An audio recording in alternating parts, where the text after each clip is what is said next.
Okay, Darkness, you wanted my views on vampires from the perspective of vampire. Okay, I'm going to put it like this. All right, you have sanguine vampires. They consume energy through the consumption of blood, via sanguine means. All right, you have psychic vampires. They take in life force energy through psychic means because they have an altered chakra, which is evolutionary, and it's not connected to the universal life force, so they have to take in energy. Then you have human living vampires. Now, a human living vampire is a person whose body and their spirit burns energy at a higher level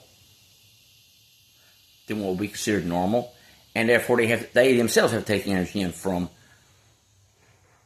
outside sources via psychic means. Now, they don't have a modified chakra, so they're not a psychic vampire. Then you have hybrids. A hybrid can be a sanguine and a psychic vampire, a sanguine and a human living vampire. And again, on that last part, psychic and human living, as far as the hybrid goes, look back at what I had just said about the what makes a psychic vampire, and a human living vampire. Now, let's get into evolution. Let's look at the evolutionary tree. You've got tons of primates out there. You got gorillas, chimpanzees, rhesus monkeys, baboons. I know a few baboons personally of the human variety, but seriously, you do have them. And then, let's say, through time, you started having, we'll just use this right here, this dumbbell called represent groups. Groups of primates that started evolving into hominids. Now, hominids are your Neanderthals, Dionysian man, Homo erectus, Homo sapiens, and stuff like that. Homo sapiens outlived the rest of them. I mean, probably wasn't just a case of Homo sapiens hunting them down. It was probably lots of different factors, environmental, etc., as well. But humans, or Homo sapiens, outlasted them all. Now, at some point along the human evolutionary chart, you start seeing different branches of what would become the various races of humanity. Blacks, whites, Asians, Native Americans, and then you started also seeing over time various ethnicities, like Assyrians, Persians, Hebrews, Egyptians, Celts, Romans, Greeks, Cherokee, Choctaw, Japanese, Chinese, Vietnamese, Zulus, Russians, Irish. Well, the Irish would be part of Celts, and they were a group of people who were made up of various ethnicities. All right, now, where's all this going? You're probably wondering. All right, now think of this again, popping up again in human evolution, in various places, various stages, various times, of people who are even though they still look human, are evolving out of the human race, and they need energy via sanguine means, psychic means, or both. In other words, vampires. That is how we come about. Now, a lot of people would tell you, I've got an altered chakra, and people talk about rituals to alter the chakras, and how that altered him into becoming a vampire. Well, you're born a vampire. Plain and simple. Anybody that has an altered chakra, and it's vampire, and there is going to be a vampire. Now, you got your thing here. If the chakra is altered, it's going to take if they are a vampire. If that doesn't mean the entire line from them going back 5,000 years as vampires. If they themselves are a vampire, or are already an awakened vampire, or if somebody or somebody's in their ancestry was a vampire, and they get their chakra altered, and it sticks, it's going to stick. Basically, it's going to stick. That chakra is going to be altered permanently because they are a vampire. They have it in their lineage.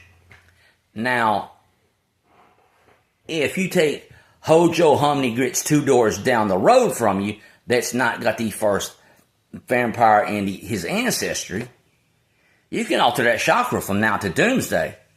All it's going to do is make him a temporary one, because he's going to have an energetic need, and it's going to heal back up. Again, it's all evolutionary. A lot of people who say, "Oh, I had an altered chakra. Look at my chakra. I went through this ritual and got chakra's altered, and I'm a vampire now." Don't realize that somewhere down the line, some ancestors of theirs were vampires. Or are they just taking it as, just giving it that turned him into a permanently altered vampire? Now, a person that has a damaged chakra will need energy, and they will take it just like a vampire until it heals. So, basically, altering a person's chakra that has no trace of vampirism in their family, you just damaging their chakra, and it will eventually heal, and they'll just revert back to a normal human.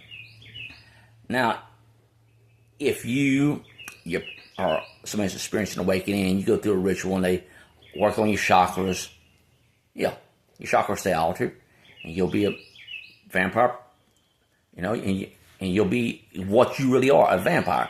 They just, by altering the chakra, just brought it out of you. Now take, for instance, a sanguine vampire. You can know if you're a vampire and you know how to alter rituals to work on chakras, alter them and stuff. You could alter a sanguine vampire's chakra. Yes, he would still be a sanguine, but he would now permanently need to be able to take energy through psychic means. Because if you're a vampire, whether sanguine, psychic, human living vampire, hybrid, and you don't have an altered chakra, well, let's put it this way: sanguine, human living vampire, and hybrid, it's a sanguine and human living vampire. If you don't have an altered chakra, and somebody's a psychic vampire, a legitimate psychic vampire, knows how to alter your chakra, and they alter your chakra, it's going to take simply because you are a vampire. In other words, what I'm talking about is vampirism is a physical and spiritual evolution.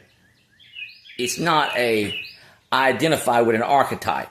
It's not I'm an other kin, and therefore I'm in the vampire community, and therefore I'm a vampire because it's part of me being as an other kin. No. We're our own separate thing. We as vampires are our own separate thing. Anybody telling you that I'm a vampire because I'm an other kin, and vampirism has to do with my other kinness, they're selling you a line. Vampirism is an evolutionary thing in a totally different direction than what being an other kin is. Vampirism is a physical and spiritual thing, evolutionary condition. Other kin, I really don't know that much about other kin other than they identify as non-human spirits. And I'm not going to say it's not a possibility, but being a vampire is something you are by birth, not by identifying as. In other words, you identify as Puff the Magic Dragon because you're other kin. Nah, you can't. No, it doesn't work like that. It's what you are by birth, whether it's through your line, a long line of them, or it just pops up, or diddy diddled with a woman that was a vampire and she got pregnant, or mom diddled with a guy that was a vampire and got pregnant. That's how it works. It's something that's passed on because it's evolutionary. It can skip generations. It can skip through families for centuries, then pop back up. For instance, I don't know that much about my family, so I would be hard pressed and I'm talking on both sides of my family, my mom and my dad's side of the family. I know I've got Irish, Scottish, Welsh, German ancestry. That's about it as far as what my ancestry is. That way, right? But as far as family, who's who, and aunts, uncles, cousins, I don't know that much about them. And I don't know much about the history of my family on both sides. So, as to who the person was in my family on either side that was a vampire, don't know. Because I don't know my biological family's history that far back. I can't just say, this person had such and such that they talked about that what they consider symptoms of something. Now, so I can't trace. So since I don't really know my family on both sides that well, I can't look back through the history, because when I do talk to someone, they're oblivious on the family history too. So it's like right now, until I can get a hold of genealogy, somebody that's into genealogy and some of that, and start tracing through my family, I can't trace back to a particular ancestor that was a vampire. So until I do that, all I know is that it was something that was in one side of my family, or maybe both sides of my family, and it just cropped up in me. It's funny how evolution works, but it's also funny how when you don't know your family's your biological family's history, how it works, and you're left wondering, like, well, who was it? Who was the person?